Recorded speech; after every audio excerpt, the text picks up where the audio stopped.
Assalamualaikum warahmatullahi wabarakatuh. Pada kesempatan kali ini kita akan belajar tentang media infografis dalam menyampaikan materi sejarah. Dalam sebuah proses komunikasi, terdapat sebuah bagan yang cukup banyak bisa kita dapatkan dari berbagai macam sumber. Salah satunya di sini adalah model proses komunikasi dari Philip Kotler, yang mana di sini komunikasi dimulai dari sender yang kemudian mengirimkan pesan melalui media dan akan diterima oleh receiver atau penerima. Kemudian akan menghasilkan respon dan feedback yang akan dikembalikan lagi kepada sender. Nah, yang dilingkari itu adalah media atau sebuah channel dalam menyampaikan sebuah pesan.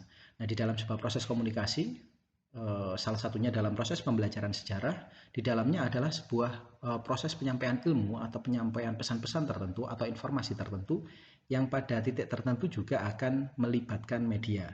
Dan media ini bermacam-macam, mulai dari hanya sebatas media audiovisual atau media verbal saja, perkataan atau cerita dari sumber, atau juga bisa menggunakan media grafis. Nah, karena mata kuliah ini adalah berkaitan dengan media sejarah, maka media yang akan kita bahas pada kesempatan kali ini adalah media-media yang lebih efektif dalam menyampaikan sebuah materi sejarah, dan kali ini kita akan membahas media yang konvensional terlebih dahulu, yaitu media berupa infografis. Infografis itu sebenarnya adalah sebuah visualisasi dari informasi dan data yang ditampilkan di dalam bentuk grafis. Elemen utamanya tentunya adalah data dan grafis. Nah, perhatikan dalam hal ini, banyak sekali guru-guru atau tenaga pengajar, dosen, ataupun siapapun itu ketika menyampaikan materi pembelajaran di depan kelas itu kebanyakan teks. Ya, misalkan PowerPoint misalkan. Kemudian akhirnya bukan jadi PowerPoint tapi jadi power text. Teksnya banyak. Jadi seolah-olah audiensnya atau muridnya atau mahasiswanya itu ditunjukkan sebuah buku yang berbeda format saja. Sekarang formatnya disorot ke layar gitu. Nah, apakah itu benar atau salah? Sebenarnya benar atau salah ini relatif sudut pandangnya ya. Kita bisa menyebutnya itu benar karena ya namanya pembelajaran ya boleh-boleh saja seperti itu. Namun apakah efektif? Nah, ini pertanyaan besarnya adalah apakah efektif. Nah, ketika tulisan begitu banyak tampil di layar, maka efektivitas itu akan berkurang. Kenapa? Karena akan kecenderungan penyaji atau pemateri itu hanya membaca tulisan yang ada di teksnya. Dan murid atau penerima dalam hal ini akan mengira atau akan menganggap bahwa apa gunanya tulisan itu, lebih baik tulisan itu dibagikan nanti kami baca. Nah, seperti itu. Nah, padahal sebenarnya media presentasi itu adalah media bantu saja supaya salah satu penyaji atau guru atau dosen itu menyampaikan materi lebih efektif. Nah, dalam hal ini infografis juga seperti itu, harus lebih efektif karena apa? Hanya menyampaikan data dan grafis. Infografis itu memberikan representasi visual yang memberikan garis besar saja sebuah informasi. Nah, agar apa? Agar lebih mudah dipahami dalam waktu yang singkat. Saya beri Apabila saya mendownload sebuah laporan informasi kependudukan di Kota Bima tahun 2020, itu tebalnya adalah 160 halaman. Ini kalau disuruh membaca atau disuruh presentasi tentang itu akan cukup memakan waktu. Padahal ketika diinfografiskan itu bisa disajikan dalam satu tampilan saja, tentang bagaimana jumlah penduduknya, kemudian bagaimana kepadatan penduduknya, tingkat perekonomiannya bagaimana, kemudian profesinya seperti apa, agamanya seperti apa, usianya seperti apa. Itu cukup ditampilkan dalam satu infografis, satu tampilan visual yang mana itu merangkum 160 halaman laporan PDF itu tadi. Dan ini akan menjadi sebuah media yang jauh lebih efektif dibandingkan dengan laporan. Ya tentu saja laporan jauh lebih detail pasti dong ya. Di sini pasti laporan itu akan jauh lebih detail. Namun demikian, ini adalah sebuah upaya untuk menyingkat apabila data yang ingin ditampilkan itu banyak, namun waktu untuk menyajikannya itu sedikit. Nah, maka disingkatlah di sini. Nah, di bagian bawah biasanya, di bagian bawah infografis, kalau Anda perhatikan di paling bawah, itu akan ada sumbernya. Nah, dari situ nanti apabila tertarik melihat infografis ini, maka orang bisa membaca lebih detail tentang laporan ini melalui sumber yang ada atau sumber yang telah dicantumkan. Ada yang menarik di infografis milik Kompas, yang mana di situ adalah menampilkan tentang bagaimana hidup di ibu kota Majapahit. Ini saya peroleh dari sebuah rangkaian infografis, buku kumpulan infografis dari Kompas dari beberapa tahun, dan salah satunya ternyata di dalamnya ada hidup di ibu kota Majapahit. Yang menarik adalah ibu kota Majapahit ini secara sejarah itu berada di posisi di Mojokerto, di Trowulan. Ada beberapa peninggalan di sana, namun karena bangunan itu berupa kayu, maka banyak sekali bangunan ini yang runtuh, termakan usia, termakan rayap atau kena bencana gitu ya. Namun ada beberapa candi seperti Candi Trowulan, kemudian area pemandian dan sebagainya yang mana masih bisa kita lihat bagaimana kemegahan kerajaan Majapahit di waktu itu. Nah, di situs Trowulan itu pada akhirnya ada juga museum Trowulan di sana, juga ada banyak sekali, bahkan replika rumah ini juga ada di museum Trowulan apabila kita ke sana. Namun yang menarik adalah bagaimana seorang pembuat infografis itu menampilkan gambar-gambar seperti ini. Dari mana referensinya? Dari mana bentuknya bangunan itu seperti ini padahal itu sudah rusak, sudah hilang. Bahkan di kitab-kitab kalau dicari itu peninggalannya dalam format gambar itu sedikit. Ya, semuanya diceritakan dalam budaya tutur gitu ya. Nah, sehingga untuk mencari data infografis ini maka diperlukan sebuah representasi yang memiliki referensi, dan referensi itu harus bisa dipertanggungjawabkan. Nah, oleh karena itu di sini referensinya adalah mengambil dari sebuah relief ya. Ada sebuah relief di candi, kalau tidak salah candinya ada di Kediri gitu ya.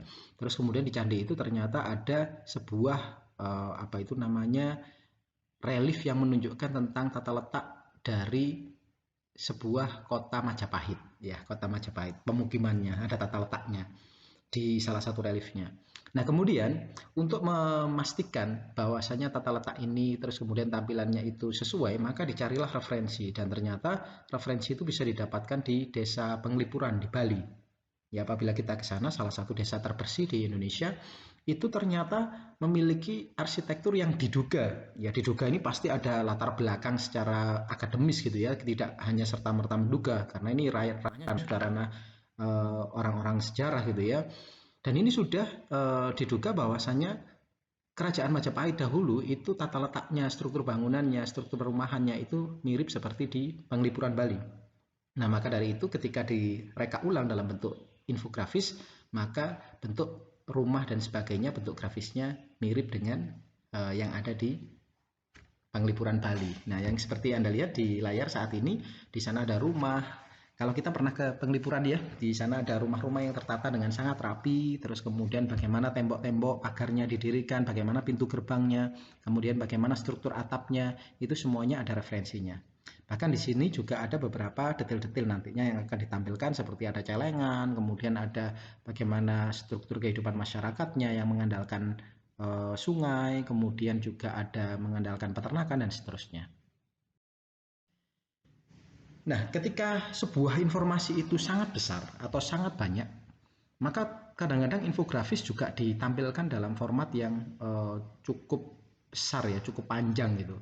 Jadi agak panjang sekali, bahkan mungkin bisa dibuat beberapa slide.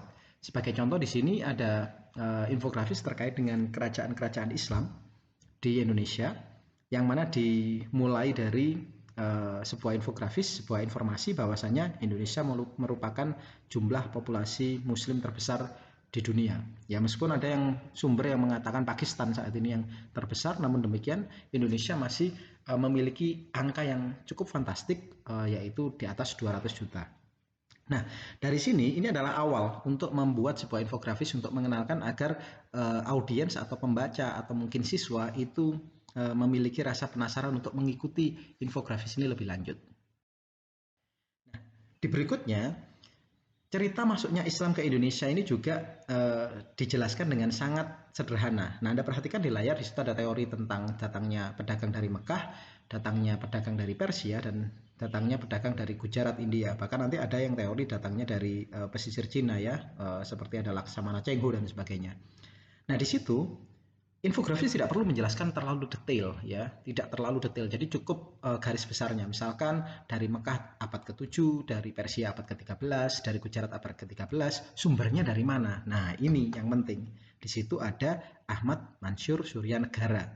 Nah, ketika itu nanti audiens ketika melihat ini, maka secara otomatis dia akan mengacu pada referensi yang sudah disajikan. Nah, kemudian juga masuk lagi sekarang di bagian bawahnya secara mendetail ya, mulai dari kerajaan-kerajaan tertentu berdasarkan timeline. Kerajaan-kerajaan Islamnya ini berdasarkan timeline atau urutan-urutan waktu.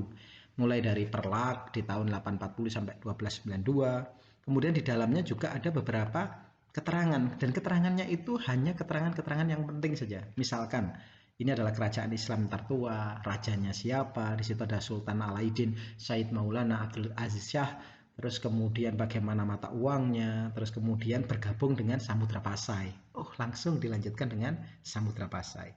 Di Samudra Pasai ada keterangan juga. Kemudian dilanjutkan lagi dengan Ternate. Kemudian lagi dilanjutkan dengan Cirebon, Aceh, Banjar, Banten, Mataram, dan seterusnya, dan semuanya diberikan informasi-informasi yang efektif, efisien, dan mengundang audiens untuk membaca lebih lanjut nantinya. Di endingnya, di akhirnya, di paling bawah itu ditampilkan posisi-posisinya. Ini nih posisi kesultanan-kesultanan yang lain selain yang dibahas di atas. Itu ada di situ, ada Indrapura, ada Pagaruyung, ada Pahlawan, ada Palembang, ada Kalinyamat, kemudian ada Tayan, ada Siak, ada Malaka, dan sebagainya. Dan ini juga ditampilkan dalam tampilan yang sederhana. Bahkan menggambar pulaunya, Pulau Sumatera, Jawa, kemudian ada Kalimantan dan Semenanjung Malaysia pun digambarkan dengan relatif sederhana, namun mewakili esensi dari bentuk pulau-pulau tersebut. Nah, infografis itu bisa ditampilkan dalam dua jenis ya, bisa dalam format cetak, juga bisa dalam format digital. Sebagai contoh di layar ini adalah asal muasal nama Indonesia. Kita bisa melihat di situ ada beberapa dari sumbernya dari indonesiabaik.id. Nah, di situ ada beberapa nih caranya nih menampilkan nih secara timeline tadi, secara urutan. Kapan ini nama Indonesia digunakan? Nah, itu ada garis-garis putus-putus yang mengarah dari bawah, dari atas ke bawah, kemudian dari bawah ke atas lagi, terus kemudian turun. Ini disebut sebagai iFlow atau arah baca. Jadi sebuah media yang baik itu tidak harus penuh, namun menarik perhatian, efektif dalam menyampaikan informasi, dan memiliki arah baca yang tidak membingungkan. Nah, seperti ini. Dimulai dari Hindia Belanda menggunakan nama Nederlandse Indi, kemudian Indonesian, kemudian jadi Indonesia, kemudian jadi Indonesian, kemudian akhirnya dipakai oleh pribumi menggunakan kata-kata Indonesia mulai tahun 25. Nah, di versi digital ada juga infografis yang dalam bentuk motion grafis. Ini juga menarik juga, infografis dalam bentuk digital ya. Anak-anak sekarang, apalagi siswa sekarang, generasinya rata-rata adalah generasi Z, ada yang generasi Alpha, itu lebih familiar dengan media yang bergerak ya, melalui TikTok mungkin, Instagram mungkin, atau YouTube. Nah, dari situ akan sangat efektif apabila kita menampilkan sebuah infografis melalui media animasi. Sebagai contoh di sini ada infografis terkait dengan bagaimana kita itu menghemat energi ya melalui sumber energi yang terbarukan dari matahari, kemudian ada angin, kemudian ada air, dan seterusnya. Ada juga infografis digital yang sifatnya interaktif. Interaktif ini dalam artian sudah berbentuk seperti media pembelajaran interaktif. Sebagai contoh di sini ada infografis tentang mengenal P3K, namun ditampilkan dalam bentuk interaktif, dan ketika audiens menekan salah satu benda, itu bisa menampilkan keterangannya. Ini juga menghasilkan interaksi, dan komunikasi yang menghasilkan interaksi itu komunikasi yang jauh lebih efektif daripada komunikasi yang sifatnya satu arah. Untuk mengembangkan infografis, ada beberapa tahapan yang harus kita pahami gitu ya. Yang pertama adalah memilih topiknya terlebih dahulu. Kemudian kita juga harus melakukan riset atau studi pustaka. Nah, studi pustaka ini ya wajib hukumnya ya, karena kita tidak boleh secara akademis ya. Kalau dalam ranah akademis kita tidak boleh menampilkan data yang tidak berdasar. Datanya harus ada sumbernya, harus ada sumber yang jelas. Jadi katakanlah nanti ternyata informasinya itu ada salahnya, maka kesalahan itu bukan merujuk pada orang yang membuat infografis, tapi merujuk pada sumber yang dia kutip. Nah, ini enaknya kalau kita itu melakukan riset menggunakan studi pustaka. Dan studi pustaka ini sebisa mungkin dari berbagai sumber. Jangan sampai kita itu mengambil sumber itu hanya dari satu sumber, terus kemudian kita kaku terhadap satu sumber itu. Itu nggak boleh dalam kehidupan saat ini gitu ya. Tren akademis pada saat ini itu adalah multidisiplin ilmu. Ya, bahkan lintas disiplin ilmu ini ya, multidisiplin. Nah, multidisiplin ini berarti kita melihat dari sudut pandang disiplin ilmu yang berbeda-beda gitu. Arsitektur sekarang sudah tidak boleh hanya dilihat dari sisi teknik arsitek sama teknik sipil saja, tidak boleh, harus dilihat juga dari psikologisnya, dari tata ruangnya, dari warnanya, dari lingkungannya, dari bagaimana penggunaan energinya, dari bagaimana kajian seni dan desainnya, dari apa itu namanya sound system yang digunakan, terus kemudian dari sisi ergonomis manusia ketika jalan di dalamnya dan seterusnya. Ada banyak sekali yang terlibat dalam satu bidang saja. Demikian halnya juga dengan bidang sejarah misalkan. Ketika kita membuat sebuah media dalam bidang sejarah, itu pun juga kita tidak boleh saklek hanya melihat sumber-sumber sejarah saja, tapi kita juga harus melibatkan orang-orang desain misalkan, orang psikologis, kemudian kita juga melihat bagaimana efek-efek yang akan dihasilkan dengan media kita dan seterusnya. Tahapan berikutnya adalah pengumpulan data. Pengumpulan data ini adalah mengumpulkan aset-aset, kemudian mengumpulkan foto-foto dan sebagainya. Kemudian kita analisis data tersebut dan kita bangun narasinya. Narasi yang penting-penting tadi. Ya. Di tahapan yang berikutnya adalah tahapan memvisualisasikan, yaitu membuat sketsa atau wireframe, membuat sebuah tampilan visual yang saat ini sangat mudah terbantu. Katakanlah kita tidak mengerti grafis, saat ini kita bisa memanfaatkan software-software grafis seperti Canva misalkan. Ya, Canva itu bisa digunakan oleh siapapun meskipun tidak memiliki pengetahuan grafis yang tinggi gitu ya. Kemudian ada input teks dan data. Yang penting di sini adalah input teks itu gunakan teks yang keterbacaannya baik. Ya, keterbacaan baik dan tidak istilahnya tidak terlalu ramai ya. Biasanya saya menetapkan hanya 3 jenis font dalam satu media. Yang terakhir adalah melalui validasi, berarti ada tenaga ahli yang akan memvalidasi nantinya, berarti ada rekan kerja kita misalkan, atau mungkin ada orang lain, atau mungkin dosen, pembimbing dan sebagainya, pasti akan ada proses revisi, dan terakhir adalah finalisasi desain. Nah, sebagai contoh, kita bisa mencari tuh di Google, banyak banget tuh nama-nama apa infografis-infografis yang ada ya, mulai dari sejarah uang, sejarah apa, mau macam-macam, dan itu juga cukup menarik, detail, tidak terlalu banyak teks, namun kita bisa mendapatkan informasi dari infografis-infografis yang. Nah, ada banyak sekali contoh-contoh yang bisa kita buat. Oleh karena itu, melalui kesempatan ini, saya mengajak teman-teman untuk mencoba mencari contoh beberapa infografis-infografis yang terkait dengan bidang teman-teman. Terima kasih atas perhatiannya. Saya akhiri.